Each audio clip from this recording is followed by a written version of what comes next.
Perfect, I told my daughter-in-law Tracy when she announced that 25 of her relatives would be spending Christmas in my house. I smiled, wiped my hands on the dish towel, and said calmly, "I'm going on vacation. You all can cook, clean, and smile for your pictures. I'm not the maid." Her face went pale as if she'd seen a ghost. But what she didn't know was that the real surprise was just beginning. Don't forget to subscribe to the channel and comment where you're watching from. For a heartbeat, nothing moved. The refrigerator hummed. The porch wind chime clicked once and swallowed the sound. Tracy held a pen she had taken from my jar without looking, the cap pressed to her teeth as if she were biting a thought.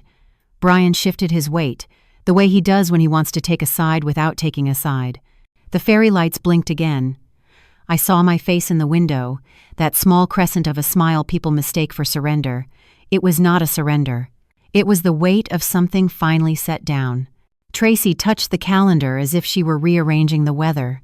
She said we need 3 main dishes, maybe 4, because Uncle Charles no longer eats poultry. She said Eli can bring the oysters if someone opens them, preferably me, because last year I did it cleanly. She said Veronica is picky about linens, and we will need evergreen napkin rings, not gold, because gold looks tacky in photos. She said all of this while standing on my tile, clicking those thin heels that announce her before her words do. She said things, and I understood their meaning, not the surface, the deeper syllables I learned to hear over the last 5 years. When she says we, she means me. When she says family, she means her side. When she says help, she means take over so she can smile. Brian cleared his throat, his 2 polite syllables before a lecture. He said, "Let us not make this a thing." He said it is just a week, and it will make everything easier with her people. He said he would pitch in. He said that last part the way someone says I will learn a new language in January. Not untrue, not true either. He looked at me with eyes that used to be small and earnest over cereal bowls and are now tired from commuting and from avoiding the dark rooms of his own life. I love my son. I do not love the man he turns into when Tracy draws the script. The kettle clicked off. I lifted it and watched the water unspool into my cup. Steam rose. Tracy inhaled as if the air were hers to portion. She said it again, lighter this time, as if humor could make her assumption feel like a favor. "You will manage, right?" I rested the kettle, slid the cup aside, and flattened the corner of the grocery list she had started with my pen. The paper was thick, almost smug, like fancy stationery. She had written 24 in loops that looked like garlands. It would have been beautiful if it had not been written in my morning. "Perfect," I said, "because I will not be here." The list drooped, her mouth stayed open, but no word fell out. She blinked fast, eyes searching my face for a mischief I did not own. Brian looked at me the way people look at a road that suddenly curves where they expected it to go straight. He said, "Mom, only that." He said it again, but softer. I tipped my head. My hands were still, and that more than anything unsettled Tracy. I used to flutter, to fill the room with motion so no one had to feel responsible. Not today. I stepped closer to the window and saw my reflection superimposed on the yard, a second Eleanor hovering over old maple branches and a thin stripe of winter grass. Beyond the glass, a strand of lights blinked unevenly. One bulb was done, and because it insisted on dying slowly, the whole line looked unsure of itself. The lights had been mine to untangle, mine to hang, mine to check every December. I could recite the failed bulbs by feel. I could do it in the dark. I used to find comfort in that competence, as if excellence at small things could hold a family together. Excellence can keep plates from shattering.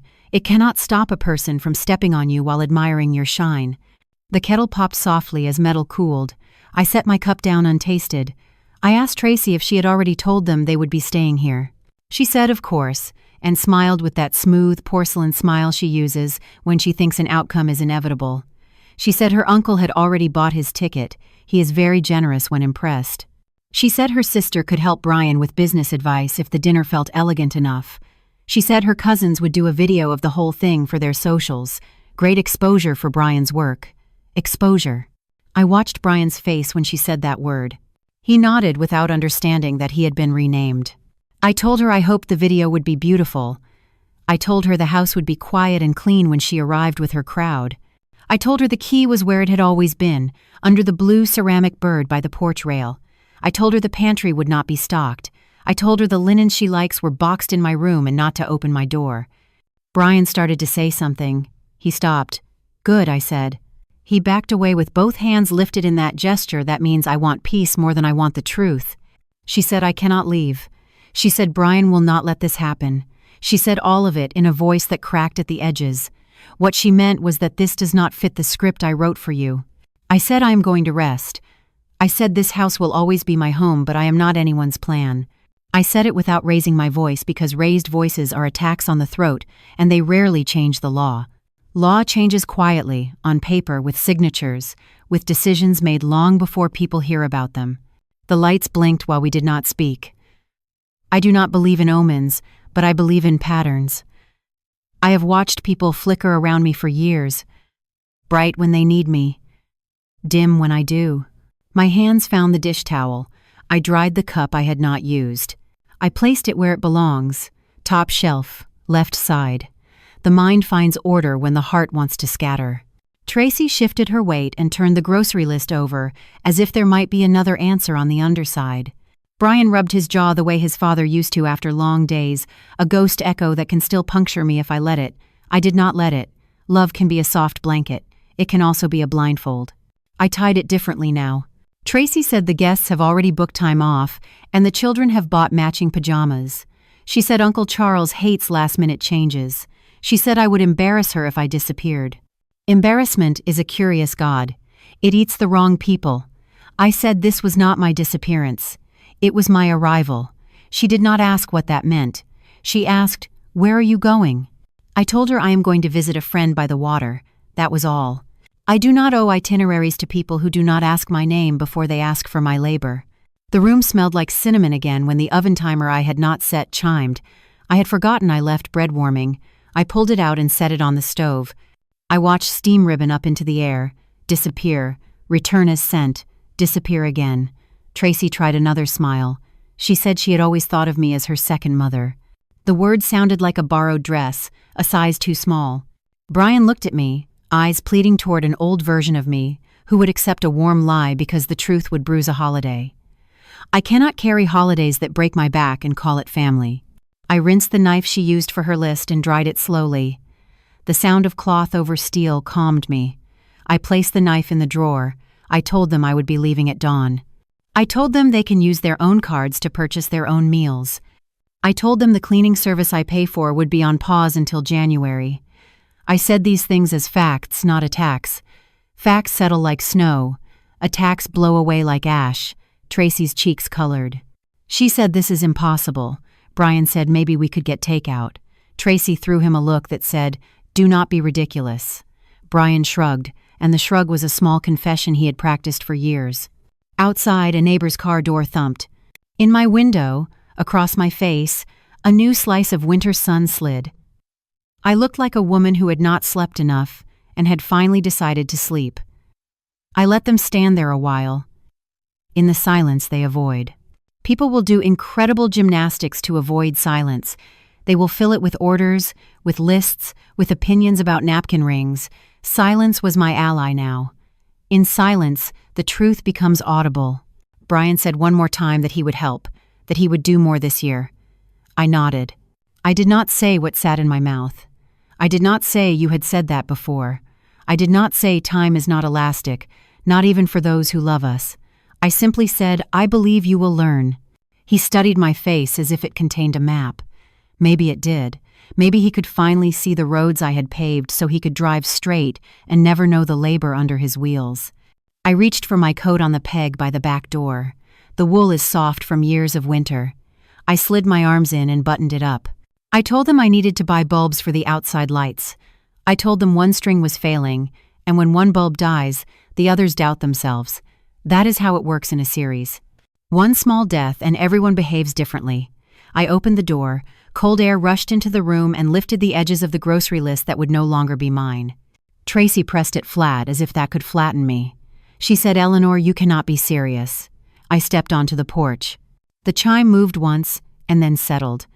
I turned back and held her gaze through the gap, the way you look at a person you finally see without their costume. Perfect, I said again, and this time the word was for me. I closed the door gently. not to be kind, but to be exact. Then I walked down the steps, past the maple, toward the hardware store where they keep boxes of tiny lights, spare bulbs in small paper sleeves, and the quiet satisfaction of replacing what no longer serves. You can get used to anything, even being invisible. It does not happen in a day.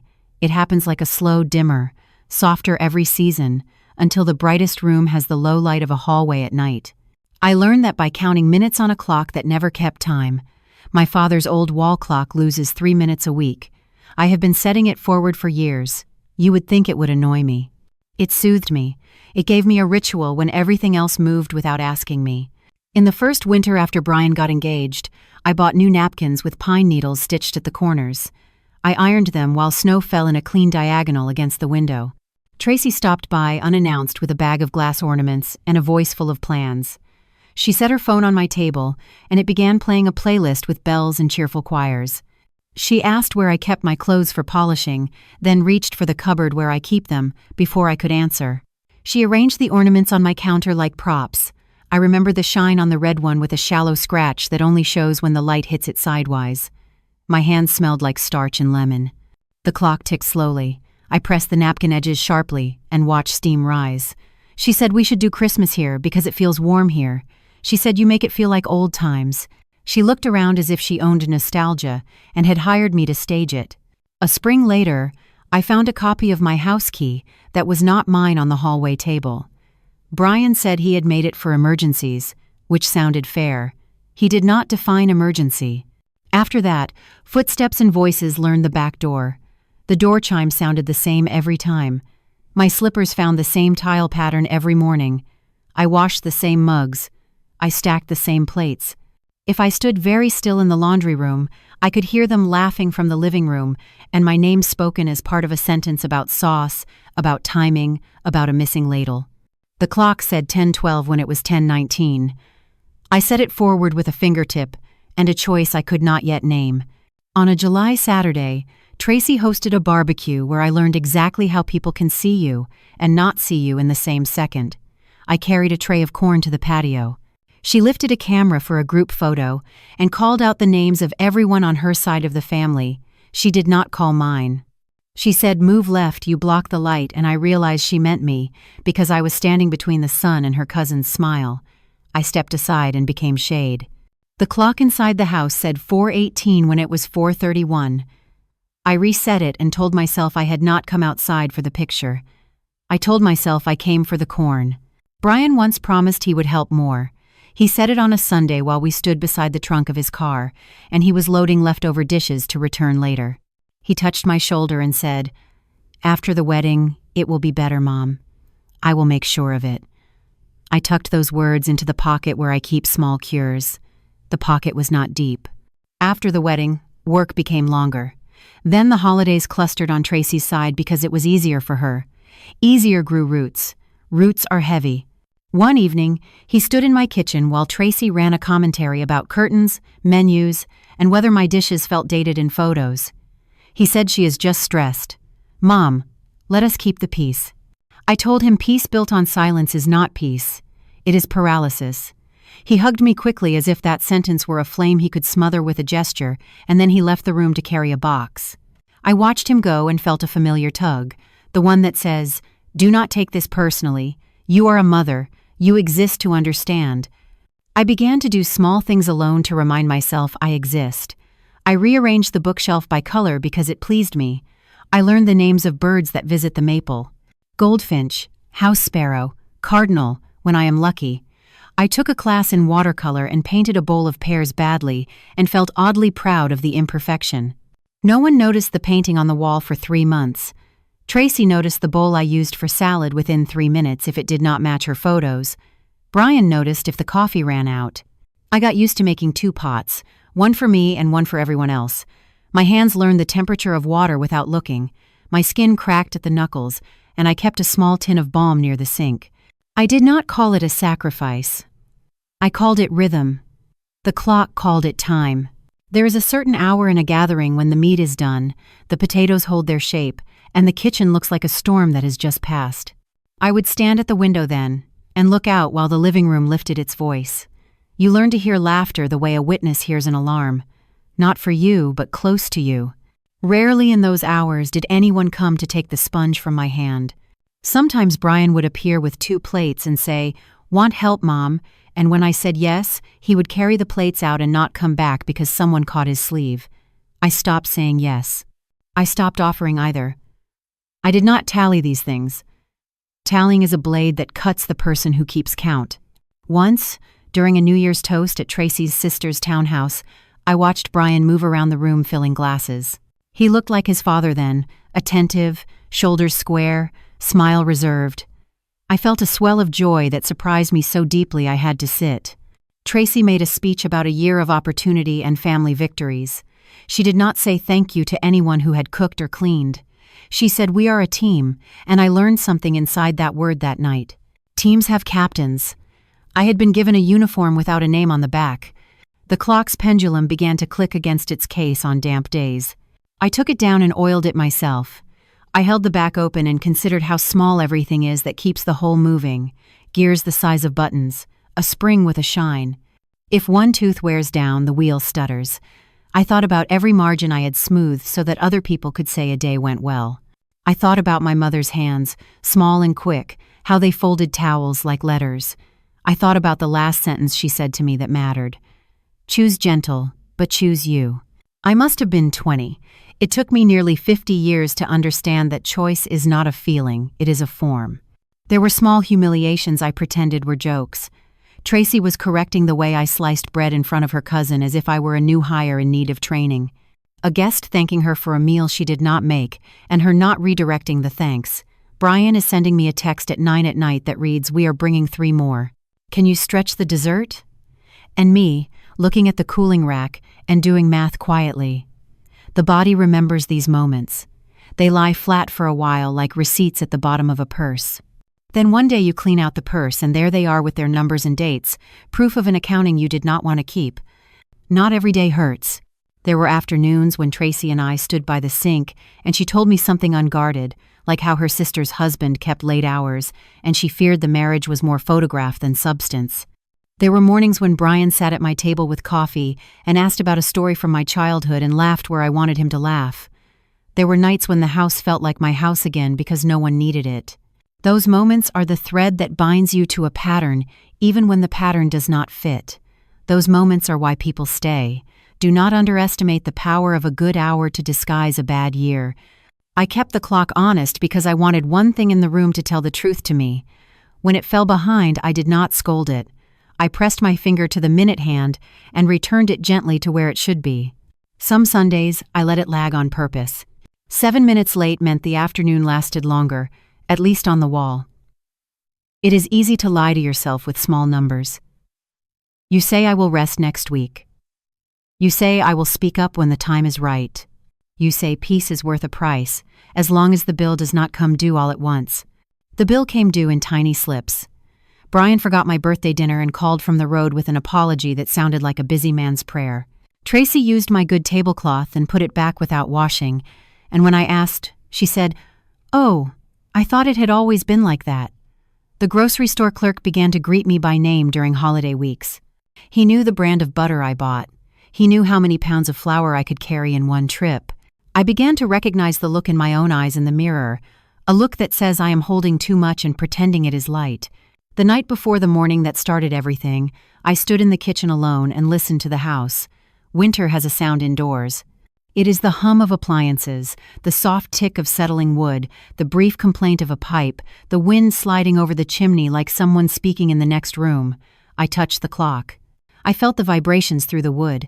I thought of Brian's promise by the trunk of his car and the way new vows can sour when they meet old habits. I thought of the word later. Later is so kind. Later is so cruel. Brian said to me 3 months ago, "She is just stressed." "Mom, let us keep the peace." I had told him my line, and he had nodded without looking at me. That was the evening I wrote a list that was not a grocery list. I did not yet know where it would lead. I only knew I could not keep resetting the same minute hand to the same spot and call that living.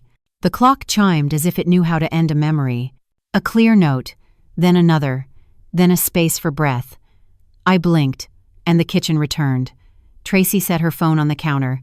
She spoke about menus and colors. Brian leaned on the doorframe, familiar and far. The light over the sink blinked and held. I washed one cup and placed it on the shelf. I listened to their voices. The sentences rolled like a small tide. I watched my fingers as I dried them on a towel that had been mine since the year Brian finished high school.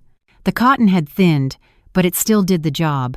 The timer on the oven clicked, though nothing was baked. The house smelled faintly of cinnamon from a sachet in the drawer.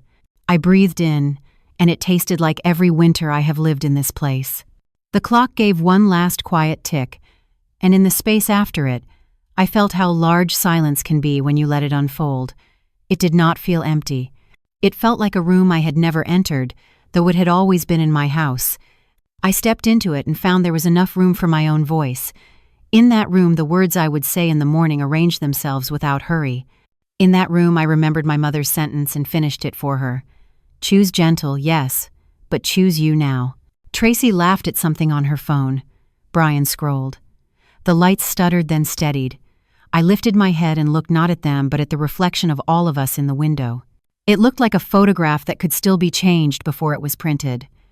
The clock began to count again, slow and competent. I placed my hand flat on the counter and let the coolness rise through my palm. I felt every line in the stone like a map. Somewhere outside, a neighbor's dog barked once and then thought better of it. I could hear the maple touch the side of the house with one dry finger. Time is not a river you ride without oars. It is a room you can choose to leave. When the chime sounded the hour, the sound gathered the past and set it down in the drawer where old spoons live. I looked at Tracy moving through my kitchen like a director. I looked at Brian and saw the little boy he had been flicker through the man he is. I turned the towel over and folded it clean. The minute hand settled on its mark. I had finally decided to stop setting it forward with my finger and instead set myself forward with my feet. Her heels sounded like a countdown. Tick across the tile, tick through my patience, tick on the skin of the morning that had no more room for someone else's plan. She was already flipping the list I would not touch, as if a new page might produce a new mother-in-law. It did not. The refrigerator hummed its low, busy song.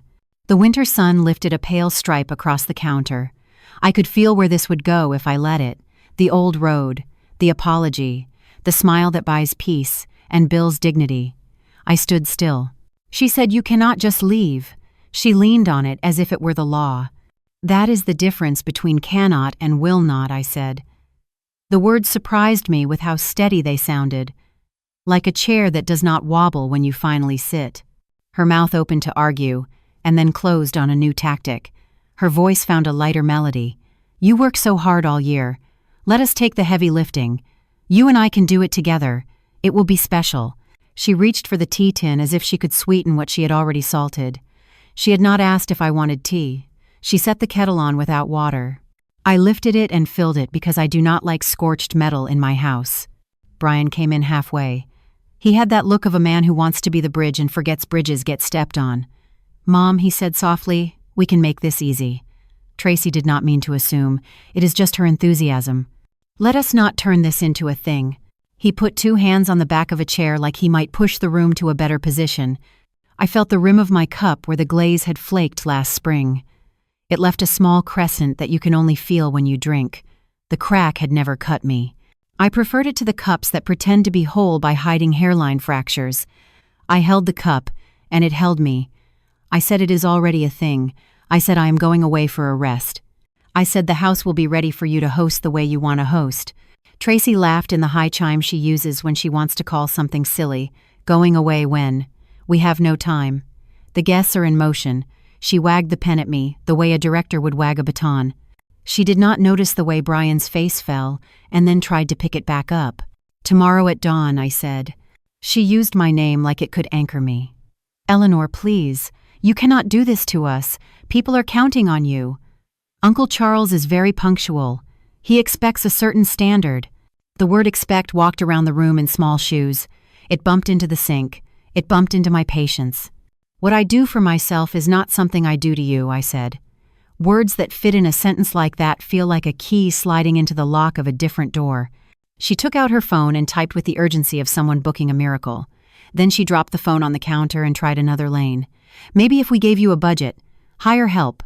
Jedicatory under your guidance. She had moved from decree to negotiation. She is adaptable when her comfort shakes. I have learned that habit too. Mine looks different. Mine is silent. Brian said I will help. If Mom needs rest, I can take a couple of days. He had not looked at his calendar. He did not see the meetings he would reschedule and how the rescheduling would make him quiet and sulky and resentful in a way he would not confess. The truth was not an indictment. It was physics. You cannot add hours to a day by promising. I nodded his way. You should help regardless, I said.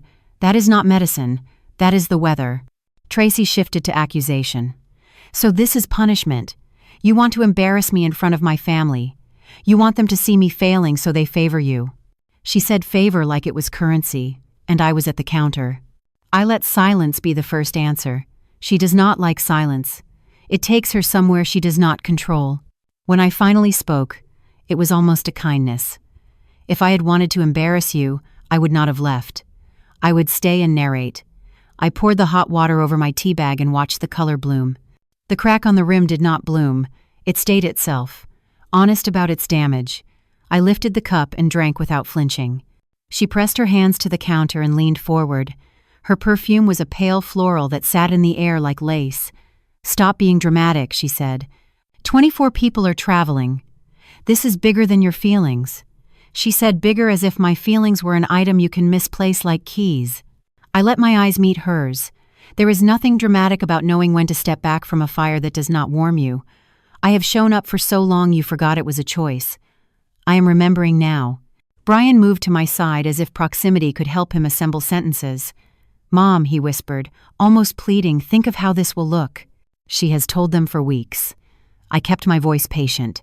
You both have told them a story where I complete your picture. I am not a frame. I am a person.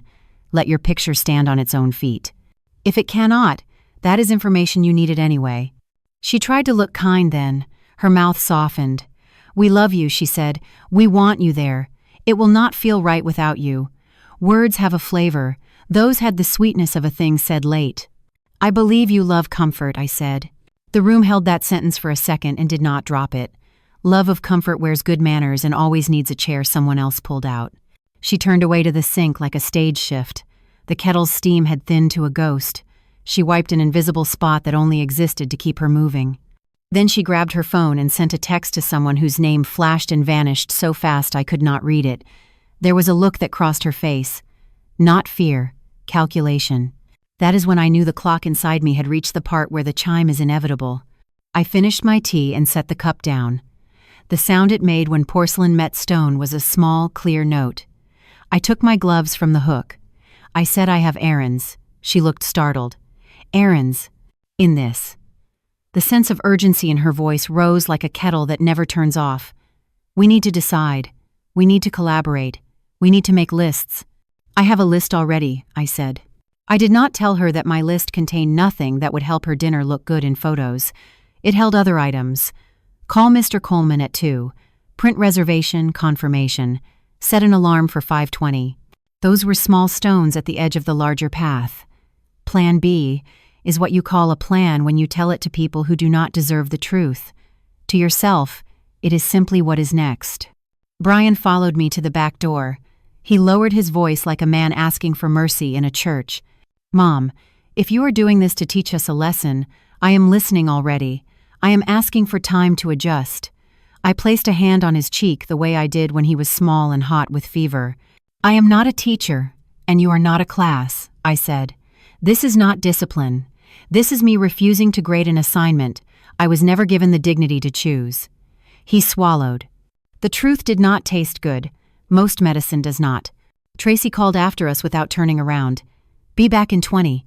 We have much to cover, she says, we as a rope. It is meant to pull you back. Outside, the air had the clean bite that makes your eyes water. The steps creaked under my shoes. I walked to the porch rail and lifted the blue ceramic bird. The spare key lay exactly where it always lay. I looked at it and did not touch it. Brian looked from the key to my face. Mom, he said, like a question and a memory. I put the bird back in place. Host. If you want a host, I said. Keys do not cook. People do. He looked smaller for a second, then taller.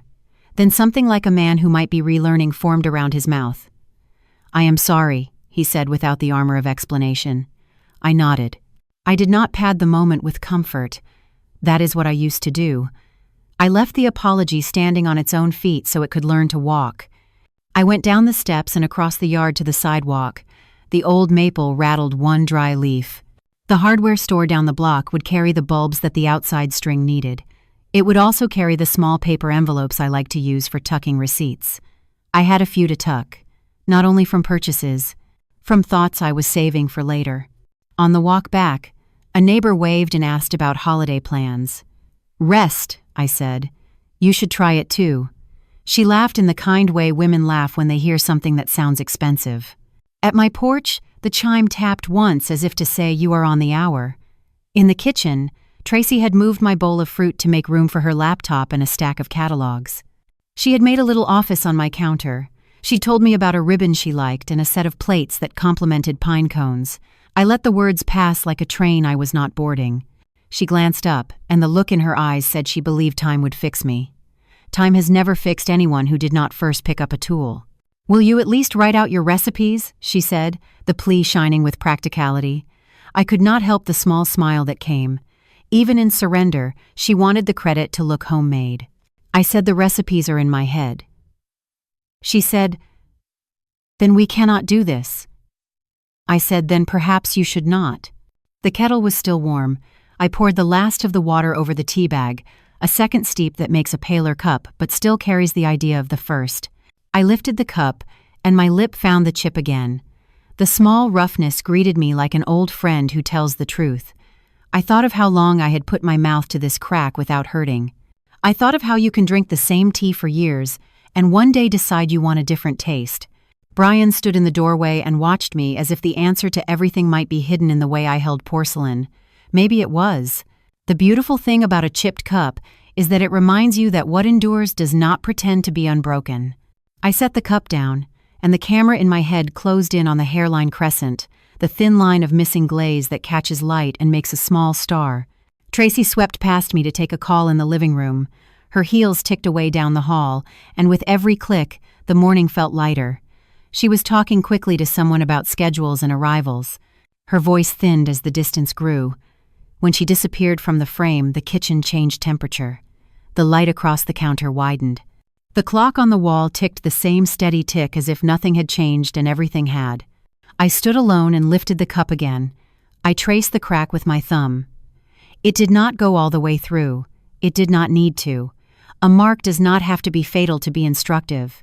The camera in me held the close-up a beat longer than necessary. Then I turned from the window and began to move through the house with the exact calm of a woman who knows the door she will open at dawn leads to a life arranged by her own hands. Some lies wear lipstick and designer shoes. They lean their elbows on a marble counter and smile while your name becomes shorthand for free. I learned that truth under the soft noise of a house that was trying not to wake anyone. The glow of my laptop was a small lake on the kitchen table. Everything else was dark. The maple outside was a black lace against winter glass. I did not need brightness to see. I had trained my eyes in dim rooms for years. 3 months earlier, I stood in Brian and Tracy's home office with a casserole cooling on the stove and a rag in my hand because old habits follow you into other people's spaces. Tracy had texted in a rush and asked if I could drop off food and water for the succulents because they would be late. The office smelled faintly of new carpet and someone's peppermint lotion. Their printer light blinked a small green heartbeat. On the desk, a manila folder lay half open as if the day had loosened its collar. I do not snoop. That is what I would have said once. Then I learned there is a difference between prying and noticing. I noticed the top page had Brian's name and an account number that did not match the ones I knew. I noticed the next page listed purchases from places Tracy loved to photograph. The totals did not whisper. They spoke. Shoes, a bag with a logo that announces itself, a mirror with backlighting that promises beauty in every reflection, flights for weekends that had never included me. I touched the corner of the paper with one finger as if it might burn, and then I took my phone and I did the thing women do when no one will believe them later. I took pictures. Every page. Every line that mattered. There was a moment where I almost put the phone down and told myself stories about misunderstanding. Maybe the card was a joint decision. Maybe the gifts were surprises for him, and all the lines on the statement would resolve into generosity if I were kinder in my thinking. Then I saw a small note in Tracy's handwriting on a yellow square. Talk to him about leveraging house value. She had drawn a smiley face beside the word value, as if it were a friendly thing. My hands felt cold even though the room was warm. Leveraging is a word people use when they want to move weight that is not theirs. A second folder held printed emails. She must like the feeling of paper. Some people need to hold their lies. Subject lines lined up like dominoes. Income proof request. Pre-approval conversation. Photo attachments of a kitchen and a living room I knew as well as my hands. My house. In one thread, she wrote to a friend that Brian's mother was sitting on dead equity and did not understand modern finance. She said once we get her to see it, we can roll everything we need into one clean number. The friend had added a heart. I felt a particular kind of quiet settle inside me. It felt like the moment before thunder. I closed the folders and left the room exactly as I found it. I did not take anything. I took the truth. On the drive home, I rode the speed limit and held the wheel gently like the car was a skittish animal. The town lights passed in soft squares. My phone weighed more than usual in my coat pocket. When I reached my kitchen, I did not turn on the overhead. I clicked on the small lamp by the window and opened my laptop. The blue of the login screen looked like shallow water. I transferred the pictures. I made a folder with a plain name that would not interest anyone. I printed one copy of everything and slid it into the back of a cookbook that looks unthreatening. I have learned to keep the obvious in obvious places and the dangerous in ordinary clothes. There is a sound a printer makes when it finishes. A satisfied sigh. It stopped, and the silence ran to the edges of the room. I clicked on the county clerk's website and entered my address to check the deed.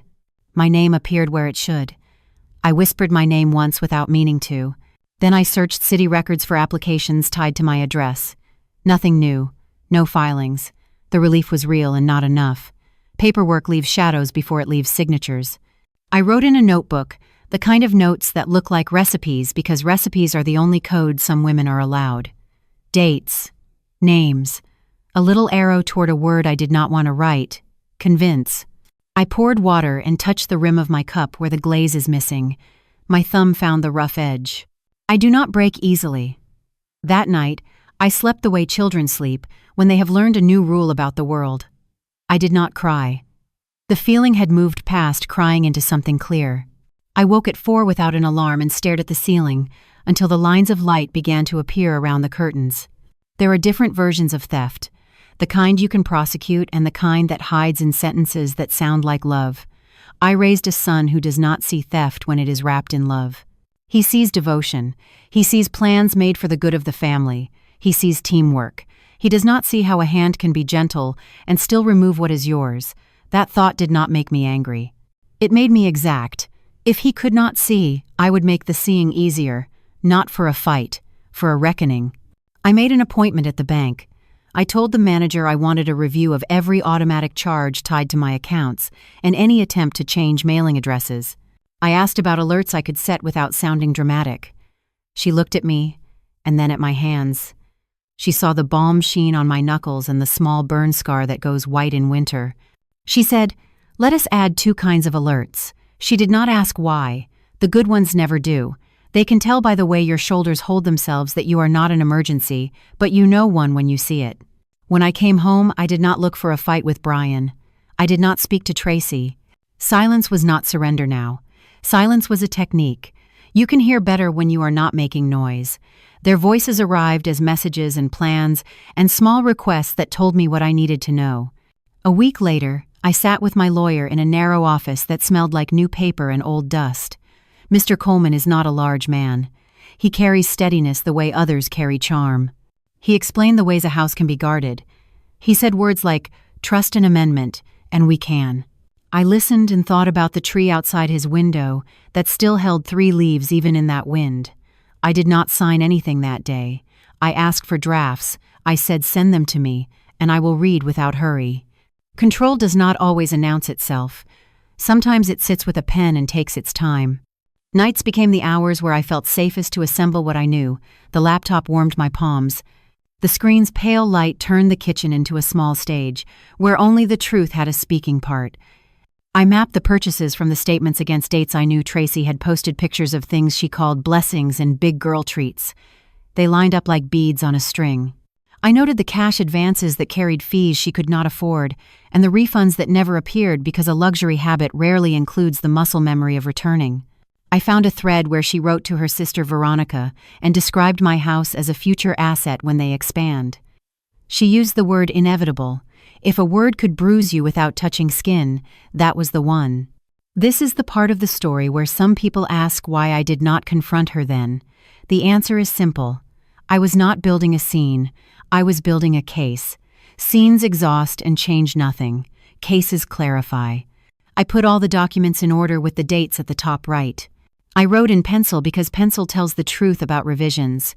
I kept the folder where a hungry eye would not look. Behind the dog-eared recipes for soups and a page where my mother's handwriting lists cups and pinches and then says enough until it tastes like home. Once, when I was doing this work in the dark, the screensaver drifted up and showed photographs of places I had never been, parks in other countries, streets with names that sound like songs. For a minute, I watched those images change and felt the ache of a life that could have been more traveled. Then I remembered that a woman can cross an ocean without leaving her chair if she finally rows in the right direction. I touched the trackpad and went back to the documents. The last file I reviewed that night was an email thread with a subject that looked harmless: holiday guest list.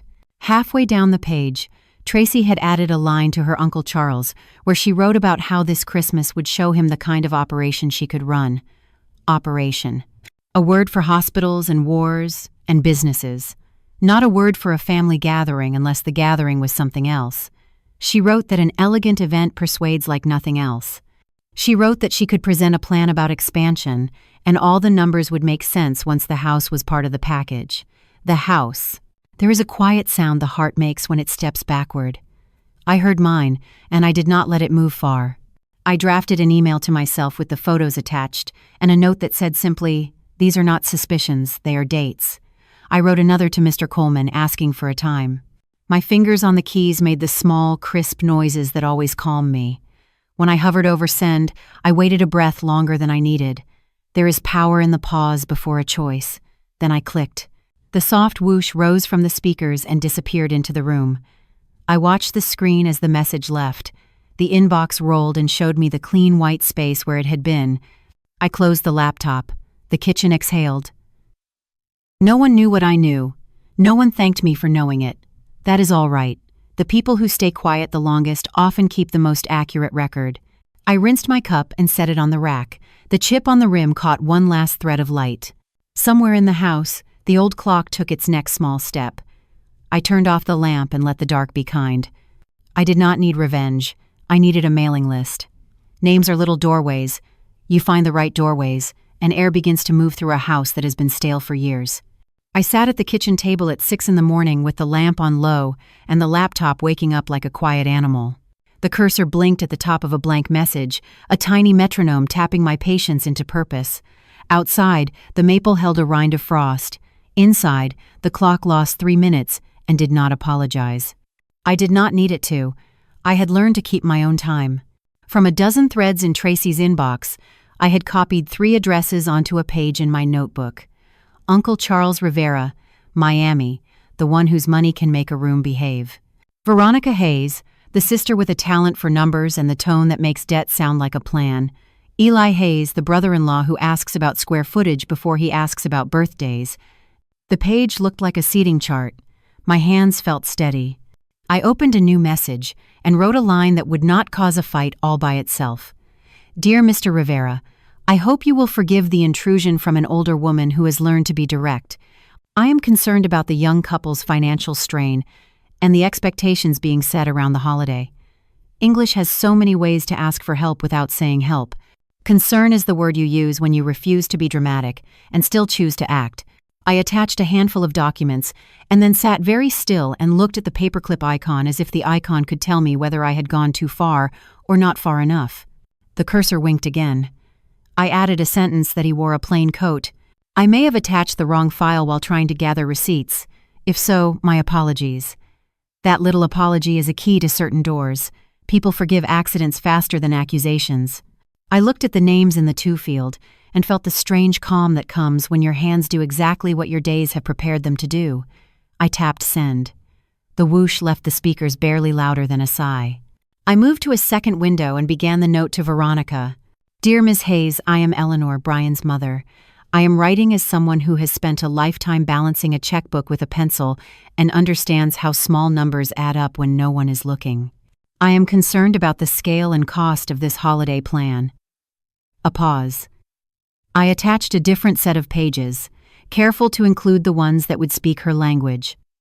Not theatrics. Ratios, dates, the skeleton of a budget that could not carry the muscle it wore online. If I sounded old-fashioned, that would be fine.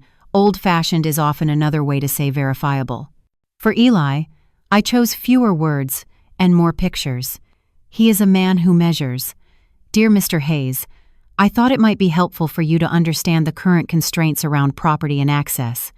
I included the line from the clerk's site that shows my name where it belongs, and a note that any discussion about my house runs through me and no one else. Not hostile, just gravity. If a person throws a ball in a room with gravity, the ball behaves. If it does not, you know what kind of room you are in. The inbox sat as if surprised to be unburdened. The outgoing messages disappeared into that white space that always looks like snow to me. I poured tea and heard the leaves lift inside the bag. Steam haloed my cup, and the chip on the rim warmed under my lip. I had not eaten breakfast yet. My stomach held a small fist of nerves and a steady line of certainty side by side. It is possible to be afraid and accurate at the same time. It is possible to be gentle and exact. I waited 10 minutes and then 20. Pacing is its own art. You do not stare at the screen. You fold 2 dish towels that came out of the dryer softer than you expected. You follow a line of sun across the counter with your fingertip. You listen to the house breathe. The cursor kept blinking in the corner of my eye. I opened the window wider so the cold could enter and keep me awake. The lights over the sink stuttered once and then held. Across the street, a neighbor started her car and then turned it off because she remembered something she had left inside. People make the same mistake twice and then remember on the third try. I did not plan to make the same mistake again. The first reply arrived from Veronica at 7:14. I recognized the shiver of respect in her sentences, even where disagreement might live later. She thanked me for reaching out. She said she valued transparency.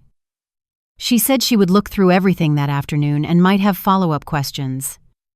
She wrote the sentence people in finance write when they mean serious. I appreciate primary source documents. I read it twice. She had not replied to Tracy in that thread with hearts or exclamation points. Numbers know when they are being listened to. At 7:26, a message from Eli. Short. Received. Thank you. Will review and revert.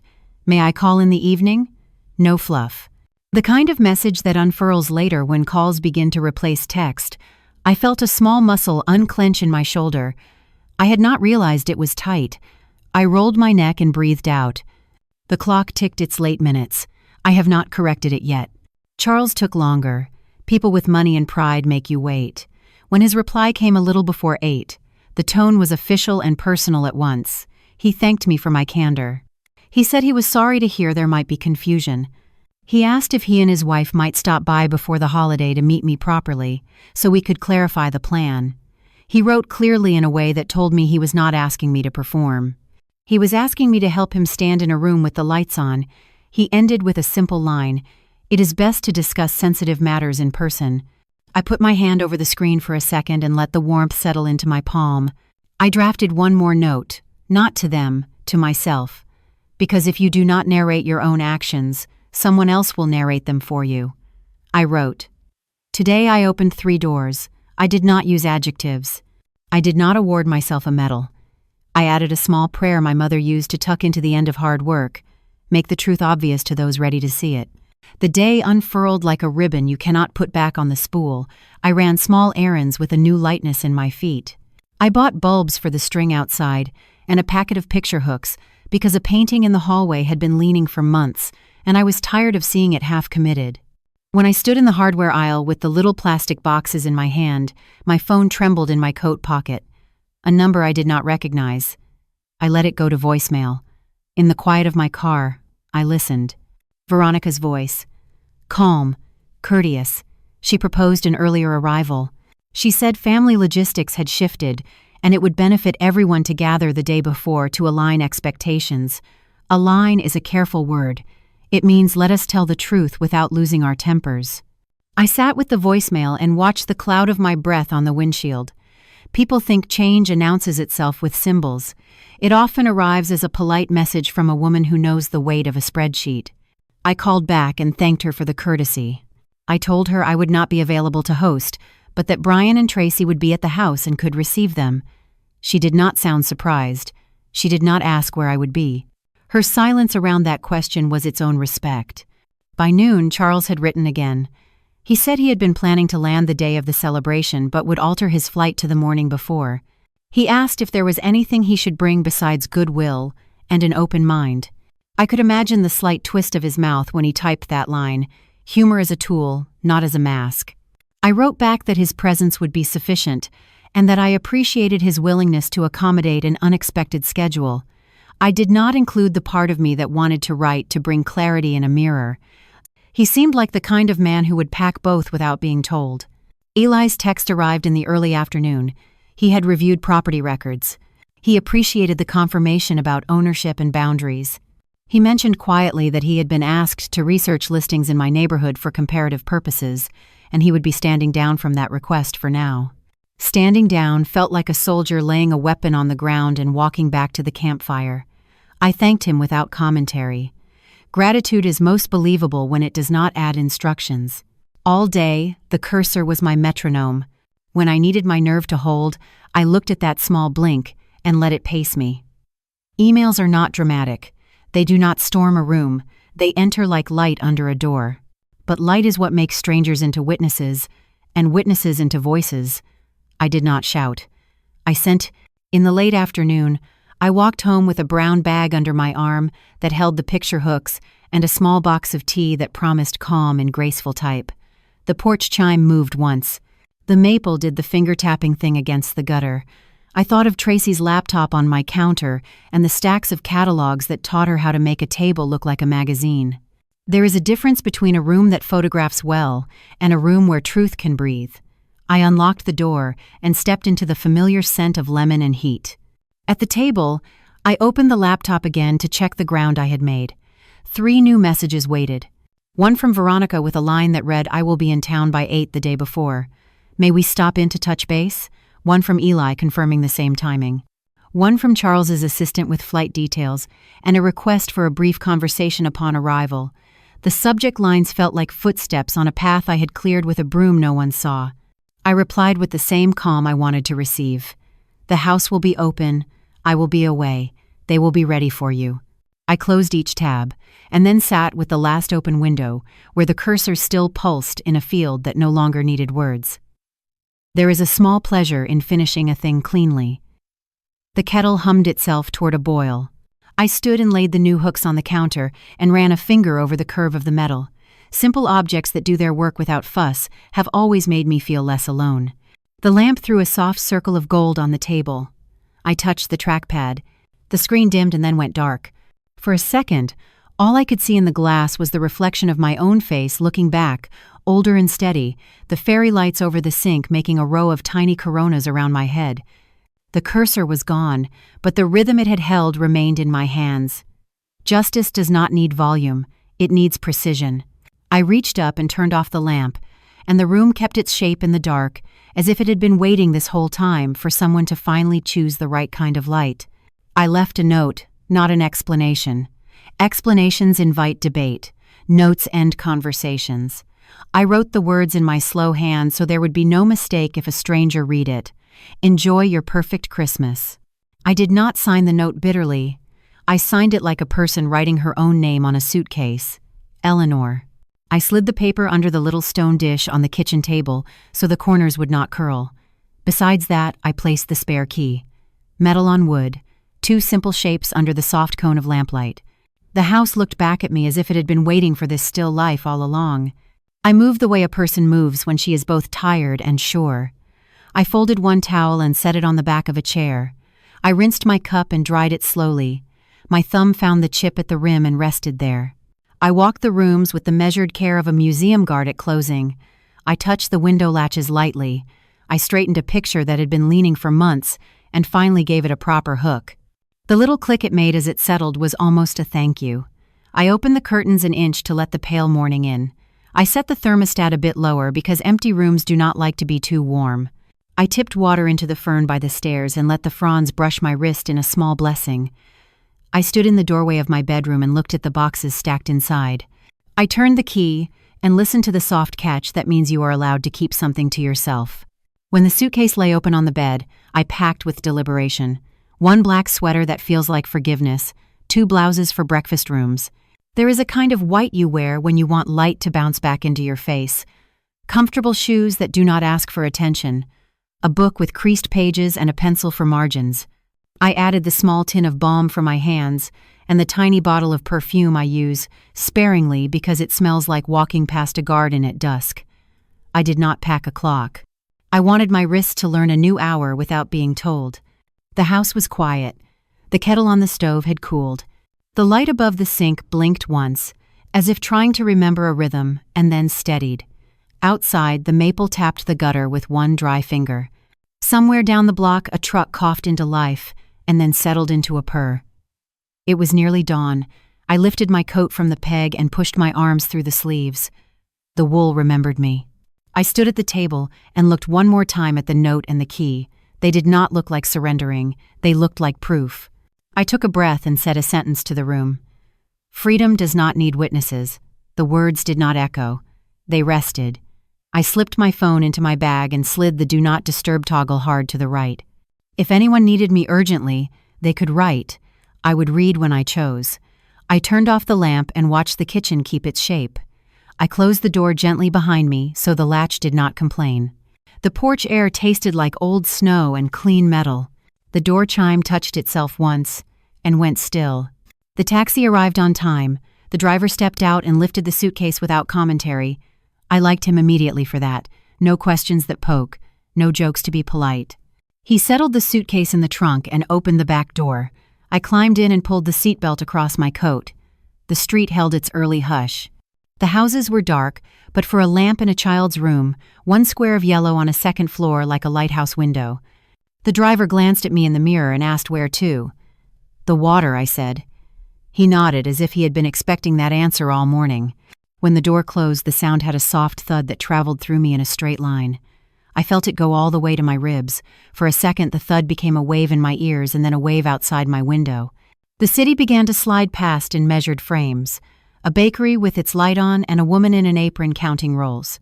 A boy on a bicycle is riding fast against the cold. A dog walker with 3 leashes and a red scarf that made a little banner in the air. The car heater breathed on my shoes. I watched my neighborhood recede without guilt. Ever since I was a girl, I have liked leaving and arriving very early or very late. The world is softer at its edges than... We did not speak much. The driver asked if I wanted the radio. I said no, thank you. I wanted to hear the sound of tires on the road and the small ticks of the car as it warmed. We passed the last of the neighborhoods, and the road widened, and the trees changed from maples and oaks to wind-bent pines. The sky at the horizon was a pale seam. I closed my eyes for a minute and saw my kitchen as if I were standing in it. The note, the key, the light on the table was like a small moon. I opened my eyes when the air turned salt-sweet, the kind of smell that clears your head from the inside. The resort is close enough that you could call it staying, close enough that if I stood on a high balcony, I might see the thin line of smoke from my old neighborhood on a cold morning. The lobby smelled like lemon oil and clean stone. The desk clerk looked up with the expression of a person taught to make eye contact. "Good morning, Miss Carter. Welcome." I nodded and told him I would not need anything complicated. He handed me a key card in a small folder with my name printed carefully. He said the ocean is good today. He said it the way a fisherman might say there is luck on the water. I smiled. Thank you. That will do. The elevator carried me up without hurry. The hallway was quiet as a church. The door to my room opened on the first try. I stood inside and let the room settle around me. The white duvet is folded like a cloud. A small table beside the window, with two chairs angled toward each other as if waiting for a calm conversation. A tray with glasses that caught the blue light and made small stars on the wall. I set the suitcase by the closet and walked straight to the balcony. The glass door slid open and the cold air stepped in like an honest guest. The ocean was the color of slate and silk. Gulls moved along the line where the foam licks the sand and then runs back laughing. I leaned on the railing and let my hands grow cold. I could have flown somewhere warm and pretended distance was the cure. I did not want to pretend. I wanted to be near enough to hear what happened without standing in it. Near enough to see the sky over home and call it mine. People love the romance of far. Sometimes the bravest place is just far enough. Inside, I brewed the tea I had tucked into the suitcase. I sat at the little table and took the first sip slowly. The chip at the rim was not here to meet me. The cup was smooth and ordinary and almost too perfect. I made a note to myself on the first page of a new notebook. Leave places that shrink you. Then I drew a small square beside it and shaded it in. I have always loved the way a pencil turns thought into a shape you can see. My phone lit up with a handful of messages and then went quiet when it met the setting I had chosen. I turned it face down and slid it under the edge of a placemat. The silence felt like a good coat. It fit. I listened to the ocean, speak its few words over and over. Come, go, return, start again. I let my shoulders drop. They fell like a curtain when the scene is finished. I took a shower and watched the steam cloud the mirror. I let the hot water say you made it in its own language. After I dressed, I walked back to the balcony with my hair still damp and let the cold air ride on it with a salty hand. I thought of Brian and felt a mix of grief and affection move through me, like two people who know they love each other and do not know how to stand in the same doorway yet. I did not rehearse speeches for him. I have spoken enough for two people for long enough. I gave my mouth the morning off. I ordered breakfast because I wanted to sit in a chair and be served, and thank someone who was paid to do what they chose. When the tray arrived, I lifted the silver cover and laughed softly. Strawberries in winter. Someone had read a memo about delight. I ate slowly. Toast with butter melting at the edges. Eggs cooked without hurry. Coffee that tasted like earth and smoke. With each bite, I felt the noise in me dial down. There is a hunger you do not feel until it is fed. After breakfast, I walked down to the sand with my coat wrapped tight and my scarf tucked up until it covered my chin. The wind wanted my hat. I kept it. 2 children chased a gull, and the gull let them nearly catch it before lifting off and setting down 10 paces away. I thought of games I used to invent for Brian on this same kind of morning when he was too young for school and the world was only errands and wonder. I forgave the day for letting memory arrive. Memory is not an enemy if you do not let it dictate the next move. Back in the room, I placed the Do Not Disturb card on the handle even though no one was likely to bother me. I lay down on top of the white coverlet and closed my eyes. Sleep arrived the way good guests arrive. It knocked softly and then slipped in. When I woke, the light had shifted, and the water looked like pewter. The gulls were gone from the line of foam, and the sky was the color of a pearl when you turn it in your hand and it shows you its bruise. I made another cup of tea and stood at the window with it. I thought of my kitchen clock and its late minutes, and of the fact that I would not be there to set it forward. Let it lag. The house can learn its own time for once. I thought of the note on the table and pictured Tracy finding it. I pictured Brian reading it twice, then a third time in that careful way he has when he wants words to change in front of him. I did not gloat. There is no joy in watching someone reach the edge of a map they drew themselves. The afternoon softened toward evening with the unhurried posture of a cat. I took out my book and read 3 pages without turning them into plans. I watched a couple walk the shore and stop to take each other's picture, and then put the phone away as if they remembered the main thing is not the proof. I ate an orange I had brought from home and felt the oil from the peel ghost my fingertips. I wrote one more line in the notebook. Near is enough. Then I closed it and let the words settle. Night pressed its forehead to the window. The ocean kept going whether anyone looked or not. I went to the balcony once more and breathed in the cold until my lungs stung in the good way. The room behind me glowed like a small ship. I turned back and closed the glass and shut the curtains, the kind of dark that makes you brave. On the table, my phone sat quietly as a stone. I did not touch it. Tomorrow will make its own noise. I will hear it from here. I set an alarm for early anyway. I like to see the first light when a plan moves from idea to body. Before I slept, I said the sentence again so the room would learn it. Freedom does not need witnesses, it listens anyway. Then I turned off the bedside lamp and let the small red dot of the smoke detector be the only star. In the silence, the ocean spoke its simple litany, and somewhere beyond the dark line of horizon, my town lay with its chiming clocks and its people who believe morning is owned by whoever wakes them. I closed my eyes and kept the morning for myself. At 7 a.m, chaos rang the doorbell. I heard it from a distance, the way you hear a storm that has not reached your street yet. I was sitting at the little table by the window with a plate that held fruit and warm bread and a single ramekin of jam that looked like a ruby under glass. The ocean pressed its patient sound against the glass door. My phone lay face up beside the coffee cup and began to tremble in small, violent bursts. It looked like a caught fish.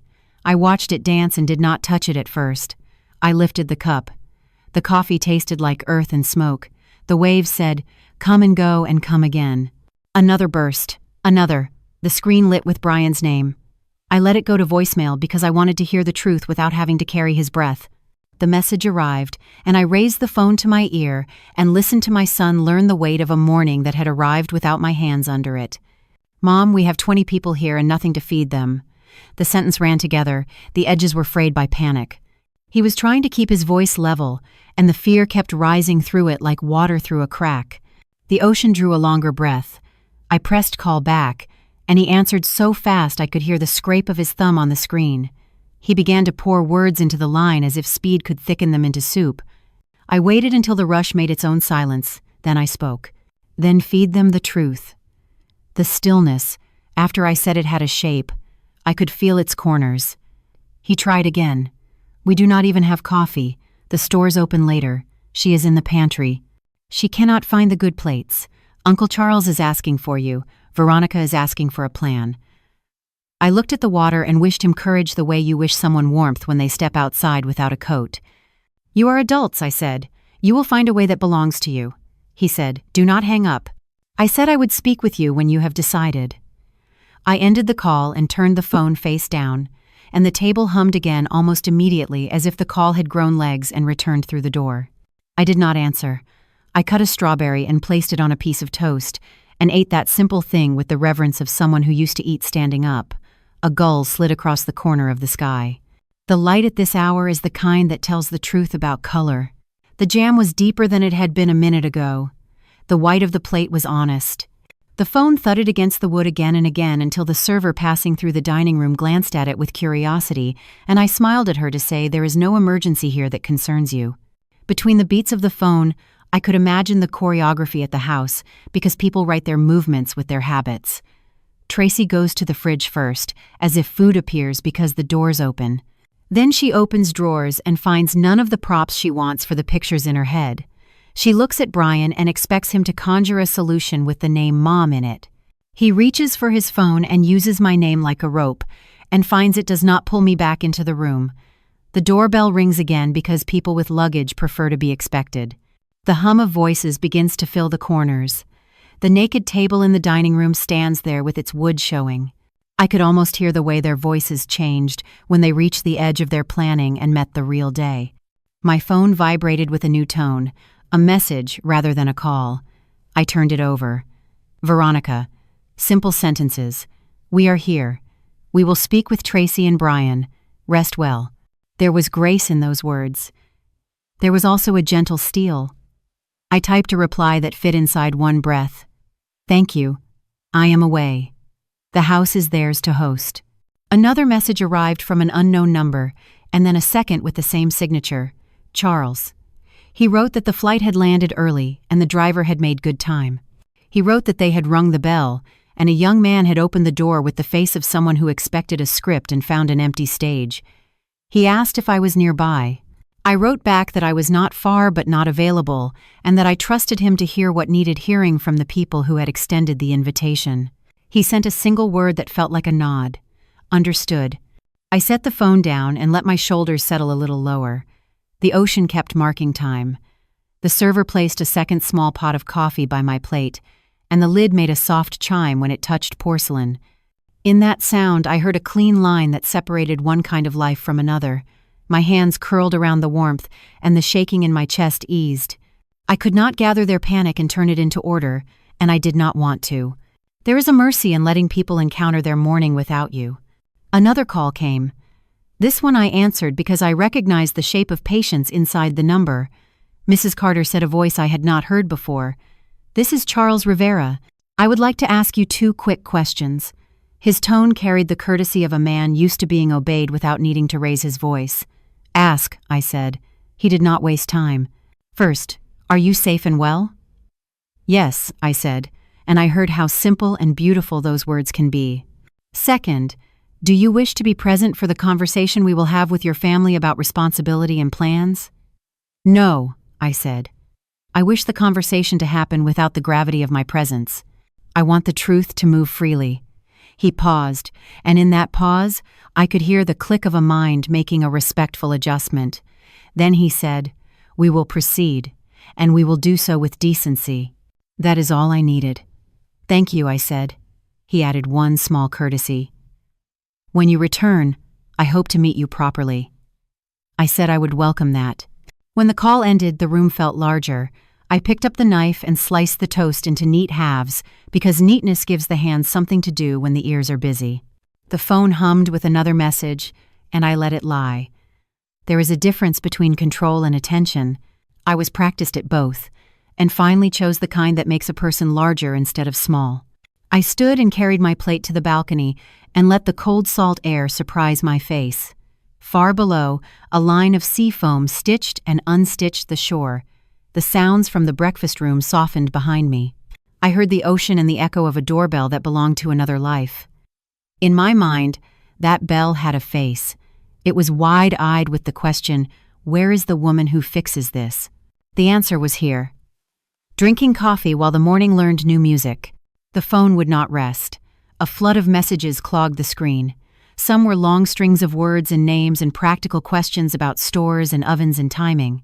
Some were single syllables that sounded like cries when read aloud. I answered none of them.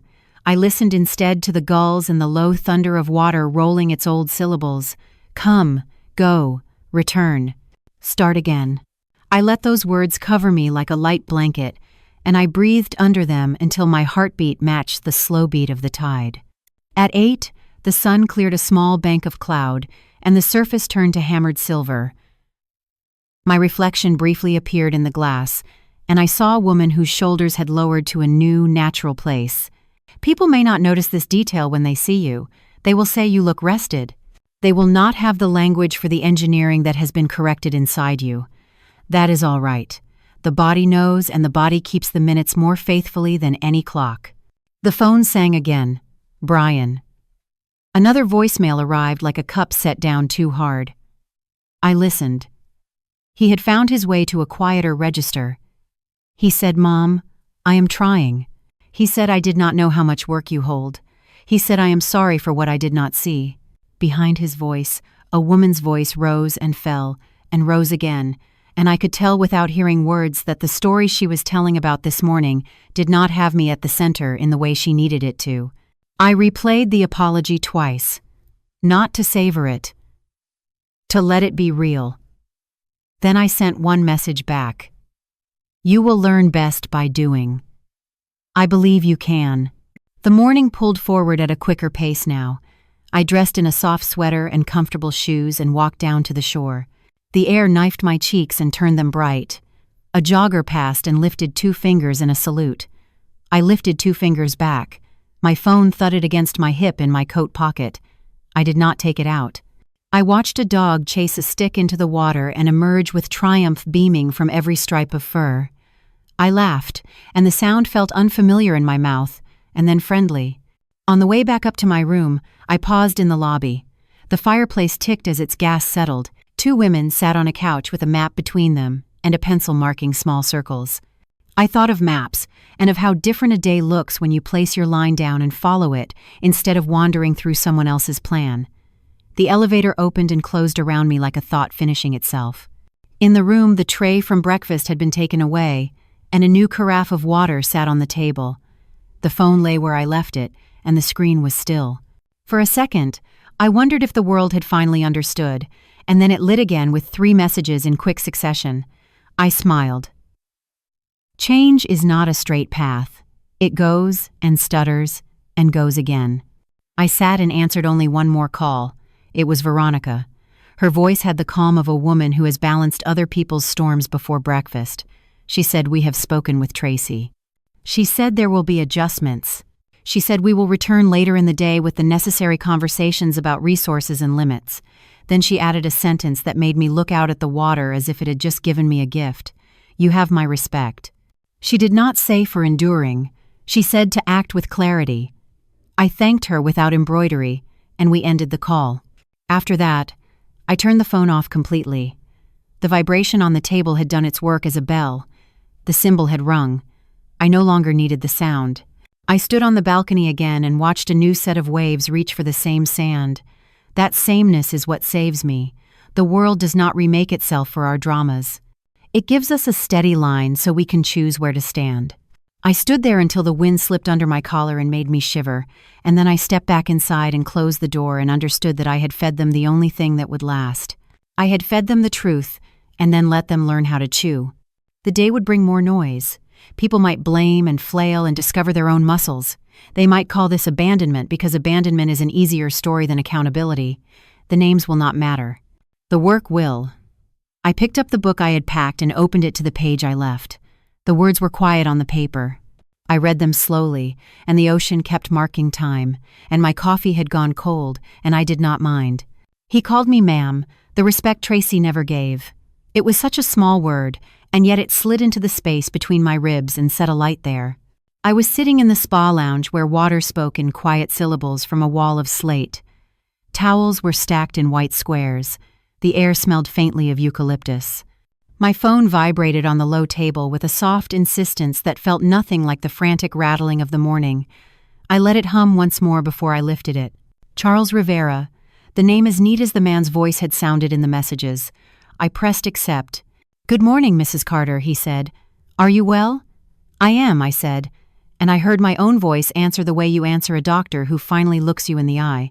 He exhaled in a single measured line. "Then let me give you a report and ask your counsel."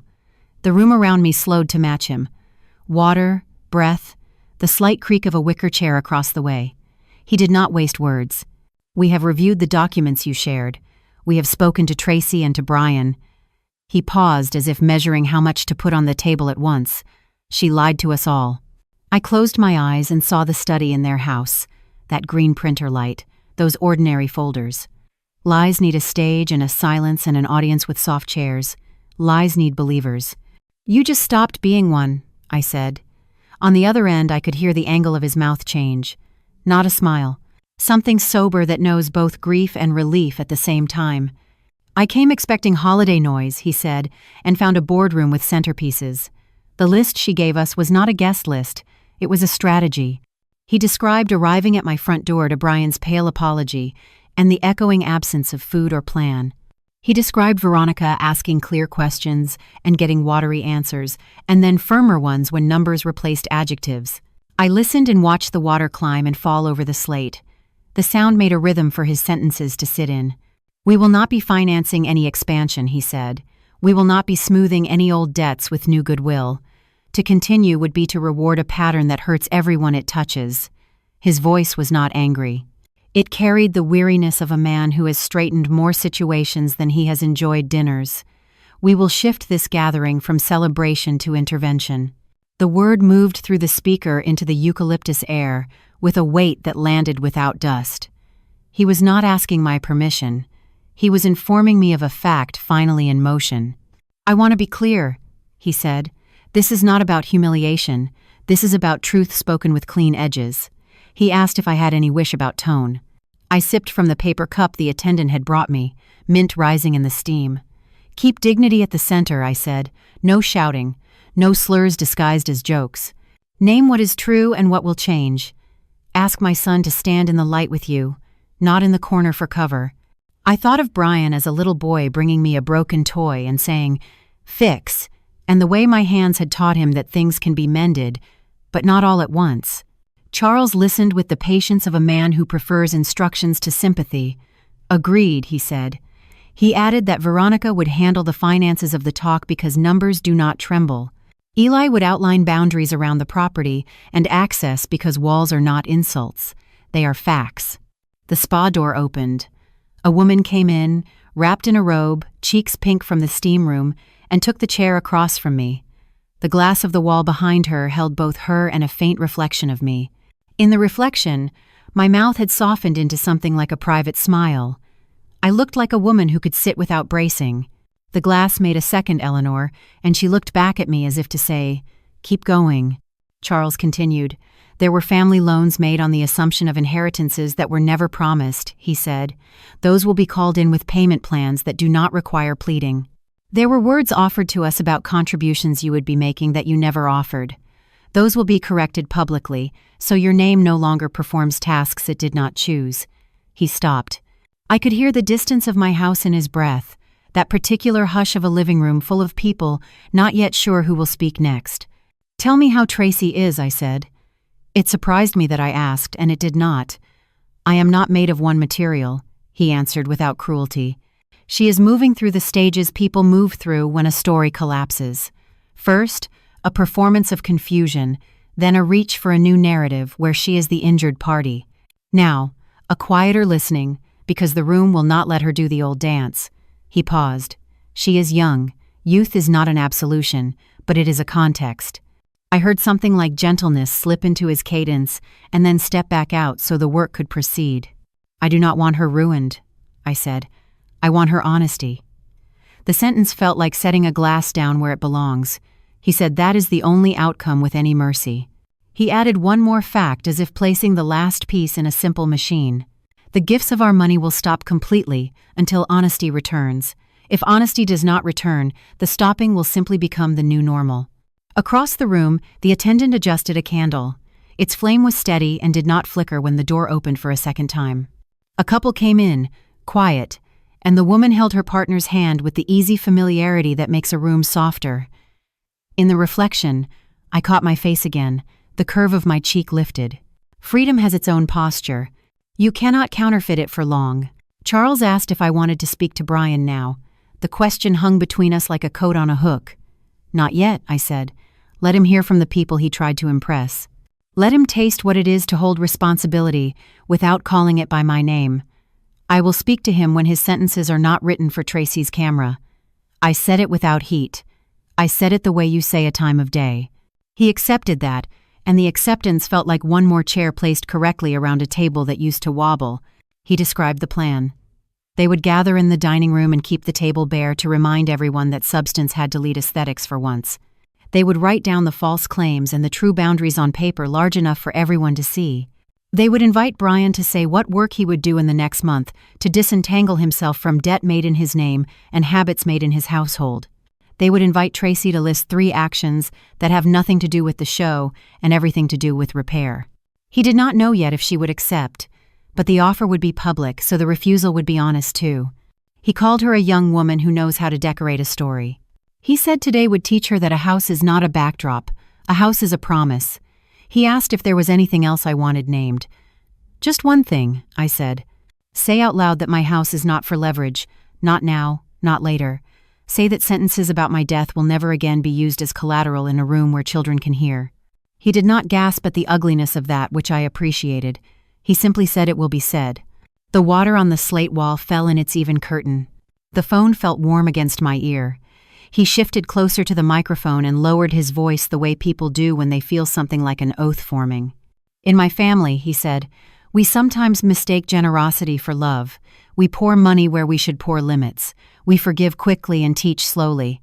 I am done doing that. Tell me if I overcorrect." "You will not overcorrect if you keep dignity at the center," I said. He breathed in and out once, the sound of a man stepping into a room. "He will not leave until the work is finished." When we ended the call, his voice stayed in the air for a beat, as if my phone were a seashell and I could still hear the ocean inside it. The spa glass held my reflection again, and this time the smile was there without hiding. I had no gloating in me. What I had was the feeling you get when a bone set wrong is finally reset, and the ache that follows is pain you understand. I pressed my fingertips to the cool glass and felt the faint vibration of the water behind it. The small laugh that escaped me sounded like gratitude and like a door opening where no door had been drawn. In the seconds after, my mind cut to the house the way a film cuts from a face to a scene. His voice, then the living room. Not because I was there, but because I knew the choreography of consequences when they finally entered. I could almost see Veronica laying out a sheet of paper and drawing 3 columns with a dark pen. I could almost hear Eli's measured tone as he explained that property is not an insult, it is a boundary. I could almost feel the weight in Brian's chest when he recognized the shape of his own silence and the coin it had cost him. I did not need to imagine Tracy's face. I already knew the mask would crack where pride meets proof. A soft bell chimed somewhere deeper in the spa. An attendant asked if I needed anything. I shook my head and thanked her, and she moved on with the learned quiet of people whose work is to maintain peace without announcing themselves. My phone did not buzz. For the first time all day, it sat like an obedient thing. I slid it into my bag and rose. On my way out, I passed a mirror in a narrow hallway, not the big decorative kind, the practical one that shows you what the world will see when you step back into it. I paused. The woman in the glass stood with both feet under her shoulders and her chin not lifted in defiance, just aligned with the horizon. I thought of the line I had told Charles, dignity at the center. I thought of the message the morning had pressed into my palm. When truth speaks, lies fold in on themselves like paper flowers in rain. Outside, the air held the clean cold the ocean uses to sand down sharp thoughts. I walked to the balcony that looks over the water and leaned on the rail. A wave reached up, showed its white spine, and lay down again. The day had turned a corner and did not need me to push it. Somewhere not far from the maple that taps my gutter, a room was filling with sentences that would change the shape of a year. I let the wind touch my face and did not close my eyes. I wanted to see the light as it was. When the lawyer arrived, even the clock forgot to tick. The living room held its breath as if wood and glass understood that words were about to change the shape of the house. I stood just inside the doorway with my coat folded over my arm and my suitcase still in the hall. Brian looked like a man who had not slept, shoulders uneven, eyes ringed. Tracy stood near the mantel with her hands fluttering at her hair and then falling uselessly. Charles Rivera had the steady posture of someone who has called a meeting and intends to finish it. Veronica had a folder with tabs that looked like a spine. Eli hovered by the window as if measuring the room with his eyes and finding new corners. Then Robert Coleman stepped in, and the air shifted toward order. "Good morning, Mrs. Carter," he said, and the way he said my name anchored me. He nodded to the gathered people and placed his leather folder on the coffee table. He did not sit. I did not sit. We would get to chairs once the ground under them was set. Brian stepped forward. "Mom, I did not know." He reached for me with the word, and I felt its weight. "Not now," I said gently. "We will have the right kind of talk in the right place." He stepped back. "Good." He understood this was not a private scene. This was the kind of moment that needs witnesses, so the future cannot pretend it never happened. Robert lifted one page from his folder and laid it flat. His voice carried the calm of an instrument tuned properly. "We are here to clarify boundaries and formalize protections. No blame in his sentence. No performance." He let the words stand like posts you can tie a fence to. Veronica exhaled as if she had been waiting for that key to turn in the lock. Tracy tried first. Her voice came out bright and brittle. "This has all been a misunderstanding. We were overwhelmed. Things were said. People got the wrong impression." She tipped her head toward Charles, toward Veronica, toward anyone who might be swayed by a familiar face. Charles did not move. Veronica did not blink. Eli glanced at the floor, and then back up with the even gaze of a man who has chosen facts over ease. Robert placed a second page on the table. "Mrs. Carter," he said with a nod. I looked at Brian and I looked at Tracy, and I let myself feel the old ache that would have set me to smoothing and softening. Then I set the ache down. "This house raised decency, not debt," I said. The sentence found the table and sat there like a stone that had always been part of the foundation. Tracy's mouth snapped shut. A flush rose at her throat. Brian bowed his head. Veronica opened her folder. She did not lift her voice. She numbered what needed numbering. Purchases that did not match income. Cash advances that grew interest like fungus. Promises made in rooms where the person being promised was not present. She looked at Tracy once and then looked past her to the page again. "This is not about shame," she said. "It is about accuracy." Accuracy makes repair possible. Her fingers did not shake. Eli cleared his throat softly. Property is not a prop, he said. This house is not an asset to be assigned in conversations without ownership in the room. He turned to me with a small nod that felt like a hand placed on a railing. He explained that going forward, no one would speak of leveraging anything that bears my name without me present. His tone made it sound like common sense. Which is it? Tracy started to interrupt, and Charles lifted one finger, and the old habit in her obeyed. Charles looked at Tracy and at Brian and then at me. My niece lied to us all, he said. The sentence was not angry. It was clean. We will not fund any expansion. We will not fold old mistakes into new favors. Today is a line. On one side is performance. On the other is truth. His words placed the line on the carpet where anyone could see it if they cared to look. Tracy found tears. They came quickly and beautifully. I have always admired how grief can be summoned by those who practice. She said she had been trying to make a good impression. She said she wanted to lift Brian's business up and light the family's future. She said she had never meant to mislead. She said she had been stressed. She said many things, and most of them were weather. The room needed geography. Robert opened his folder fully and set a neat stack of documents in the center. He asked me to stand at the coffee table. I did.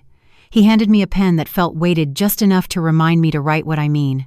He pointed to the signature lines, and he spoke softly so the room could hear and be humbled by its own listening. This establishes the trust. This secures the deed. This creates a residency agreement that defines who may enter and when, and under what circumstances.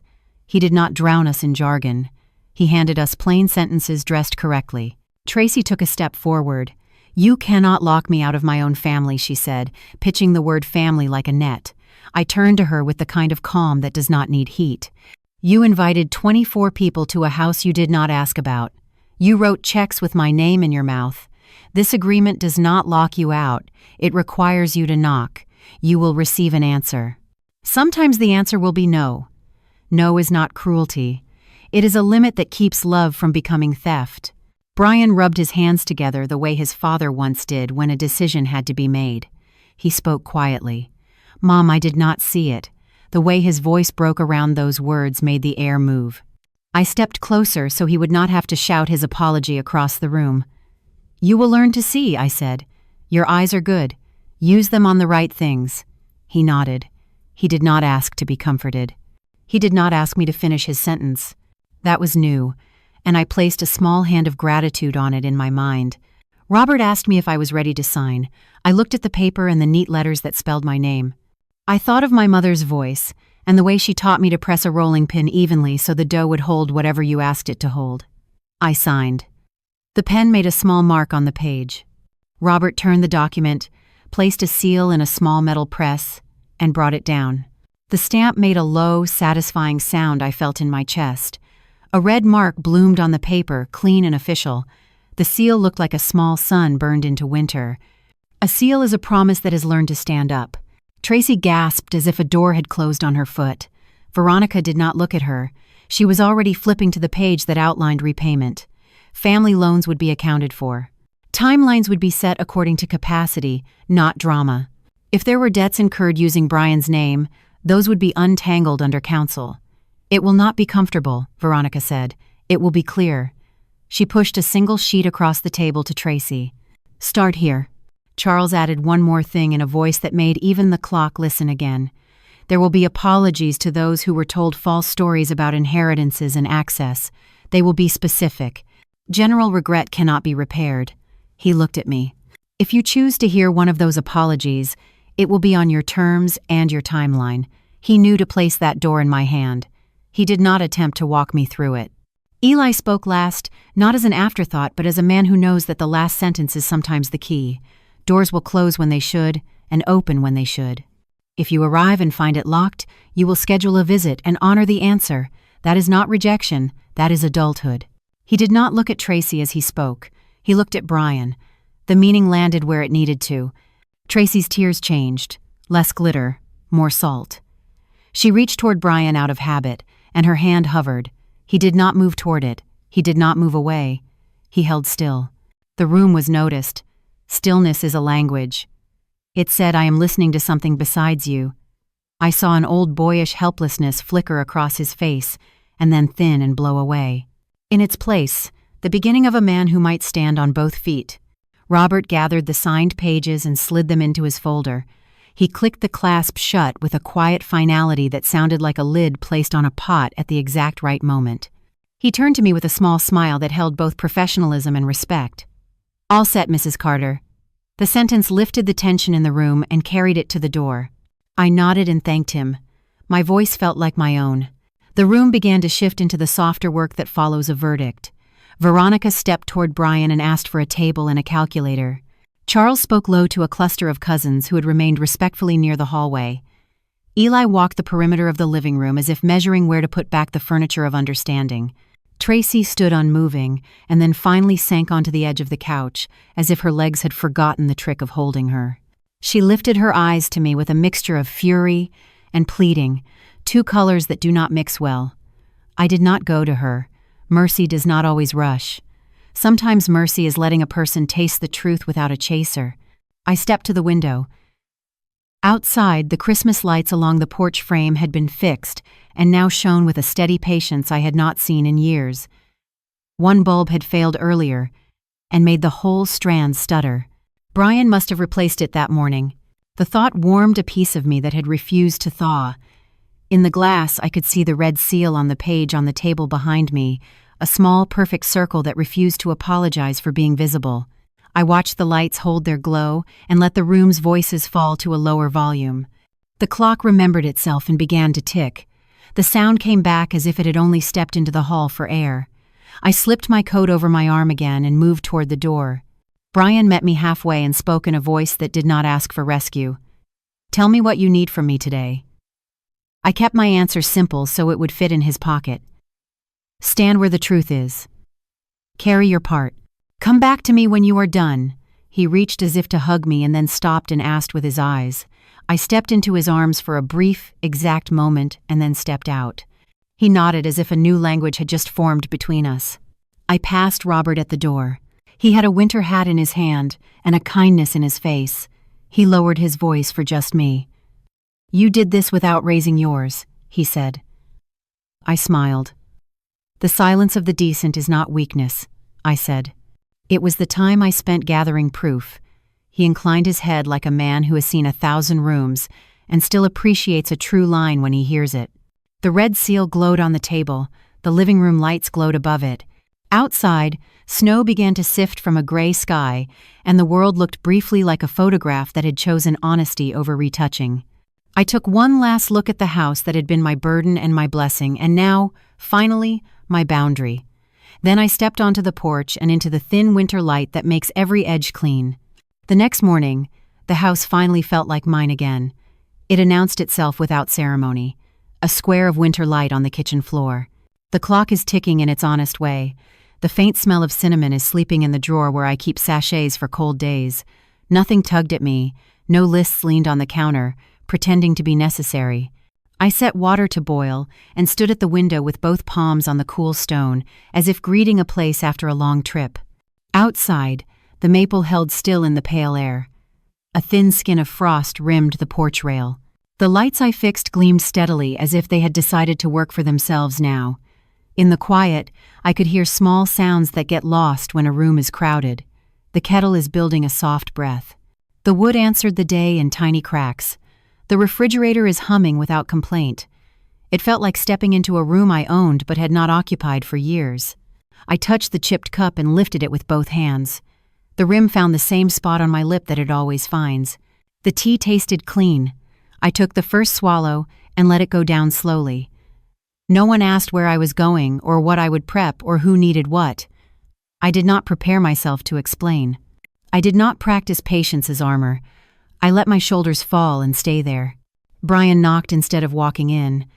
That small etiquette felt like a gift wrapped in paper so plain you might miss it if you hurry. He stood on the mat with his coat unzipped and his eyes soft in a way I had not seen in months. He had a bag in one hand, and the other hand was empty. He asked if he could come in. I stepped back. He set the bag on the table in a careful way if it contained a bird. He did not begin to talk about yesterday. He did not rush to fix me. He put the kettle lid down and looked at the floor, then at me. "Mom," he said, "I do not deserve forgiveness." The sentence sat between us like a chair no one wanted to move. I let it stand on its own legs. Then I told him the line I had been saving without knowing I had saved it. Forgiveness is not deserved, it is chosen. His face changed as if a light had moved across it and then stopped in a warmer place. He did not ask for a timeline. He did not barter with a promise. He nodded once, and the nod was steady. We made breakfast slowly with the kind of attention people give to chores they want to mean more than they do. He cracked eggs into a bowl and stirred with the wooden spoon his father loved, and I slid bread into the toaster and watched the heat rise through the slots. The silence was not heavy. It was a bench we could sit on while we looked at the same horizon. He said he had replaced the dim bulb on the porch. I told him I had noticed. He smiled, and the boy I raised briefly walked through the man who stood at my counter. We ate at the small table near the window. He asked if I wanted him to take down the outdoor lights after the holiday or keep them longer for the brightness they bring on gray afternoons. He asked if I needed anything fixed. He asked without the tone that places the labor back in my hands. I said I would let him know. We both looked at the wall where the clock hangs and listened to it keep the new hours we had made. After the plates were rinsed and set to dry, we went to the closet at the back of the hall, where a short artificial tree leans, as if it remembers its role, but has grown shy about it. I carried the box into the living room and set it on the rug, and we lifted the pieces and fitted them together without instructions. He straightened the branches with the same gentleness he used on small things when he was a boy. We did not rush. The tree stood there a bit uncertain of itself and then squared its shoulders like a guest who remembers she belongs. I did not bring out everything. I took only a small tin from the shelf in my room, the one with the soft ribbon that still holds the scent of cedar. Inside rested an ornament I have kept for years without using. Clear glass in the shape of a key. Not large, not fancy. It had felt too on the nose the year I bought it. Today, it felt like a sentence finally allowed to be spoken. I held it up to the light, and the room filled with a quiet shimmer. Brian saw it and said, "I did not know you had that." I told him some things wait for their time. We hung it on the front of the tree at eye level. The glass key turned slightly in the air and caught the winter Sunday. It looked both delicate and invincible. We stepped back at the same moment and took the same soft breath. It was enough decoration. The room did not need more. He sat on the couch and looked at the floor and then back at me. He said I should have seen what was happening. He said he had wanted a piece that cost nothing and now understood peace always costs something, and often the price is attention. He said he would spend the next months learning how to pay in the right currency. His sentences did not pretend to be vows. They were plainer than that and therefore stronger. I told him a person can learn after 30. I told him love given without limits will sometimes be mistaken for permission. I told him limits are not walls that keep people out. They are doors that ask people to knock. He listened with both hands open on his knees, as if waiting to hold a new tool. My phone rested on the mantel. It had been quiet all morning, as if it too had decided to wake gently. It chimed once with the sound I use when nothing is urgent. I picked it up and saw Veronica's name. Her message was brief and kind. Next year, she wrote, "Christmas is on us. There would be no need for me to do work unless I chose to. Travel if I wished, or stay, or choose a quiet meal where conversation mattered more than spectacle." I read the words aloud slowly and set the phone back in its place. Brian gave a short laugh that sounded like relief and grief blended. He asked if I would want that. I said it would depend on how everyone behaved in the months between. He said that was fair. We stayed near the little tree for a while without speaking. The glass key made a small click against its hook whenever a current of warm air rose from the vent. The sound was pleasant in a way I did not expect. A gentle reminder that even small objects can make their own music if you let them move. Outside, fresh snow began to fall in a thin veil. The world looked tidier under it. Not erased, softened. Tracy did not appear. The doorbell did not announce anyone. Later, the mail carrier slid envelopes through the slot, and a postcard from a museum fell with a whisper on the rug. I picked it up, a painting of a field under an early sky. I thought of going alone someday to see the real canvas, not to learn anything, to sit in front of it and let it teach me its quiet lesson. At midday, the sun opened a white door in the clouds and leaned into the living room. Dust motes lifted and drifted like tiny planets. My house breathed. Brian stood and checked the time and said he would go help with the afternoon's work. He did not ask me to come. He said he would return in the evening if I wanted company. I told him to bring his own hunger, and we would make soup. He kissed my cheek with the awkward care of a man remembering the choreography of tenderness. At the door, he paused and looked back at the tree. "That key," he said. "It suits you." I told him it suits us if we choose it. He nodded and left with the soft thud of a person who knows the weight of his own steps. When the house settled again, I made tea and carried the cup to the window. The snow came down in a steadier veil now, thickening the edges of the world in the way winter knows how to do without asking. The glass key caught a pale spark and gave it back. I thought of words other people had written on my life, and how easily they used to travel from their mouths into my calendar. I thought of the sentences I had finally written for myself. They were shorter, they were truer. They could be spoken in a quiet voice and still hold. I sat and opened my notebook and wrote 3 lines without flourish. Rest, boundaries, joy that does not require permission. I drew a small square beside each and filled them in with the pencil until the graphite shone a little. The page looked like a simple map, nothing dramatic. Enough to follow on a day when I might doubt. In the late afternoon, I put on my coat and stepped out onto the porch. The snow landed on the wool and melted into small dark spots and then disappeared. The street was bare of cars and full of a hush I have known since I was a girl in a different winter. I stood on the top step and watched as 2 children dragged a sled up the slight hill near the corner, hollering softly because even joy respects certain silences. I waved, and they waved back, and we did not need names for it to count. Inside, the warm light waited. I crossed the threshold and closed the door behind me and felt the latch take hold. In the living room, the little tree glowed just enough to please the eye without shouting. The glass key made its quiet click and rested. I raised my cup and tasted the last of the tea, and it had gone cool but was still good. The clock told the hour plainly. I did not set it forward or back. I let it be what it was. Forgiveness does not erase yesterday. It puts yesterday where it belongs, behind the shoulder of today, so it can inform without steering. I said that sentence to the empty room to hear how it felt in the air. It felt like a blanket folded at the foot of a bed, ready when needed, not wrapped around me like a rule. The day thinned toward evening with the slow grace I love. I turned on one lamp and then another until the house wore its gentle gold. I set a pot on the stove and sliced onions and listened to their sizzle play a small song. For a breath, I saw my mother at my elbow, her hands quick, her eyes amused at my seriousness. "Choose gently," she used to say. "Choose you," she also meant. I stirred the pot and let the steam carry that old instruction into the present, where it finally fit. When Brian knocked again, I opened the door to a face wind-kissed and open. He brought bread still warm from a bakery and a small bunch of rosemary wrapped in paper. We ate soup and bread at the table near the window and did not discuss the architecture of hurt.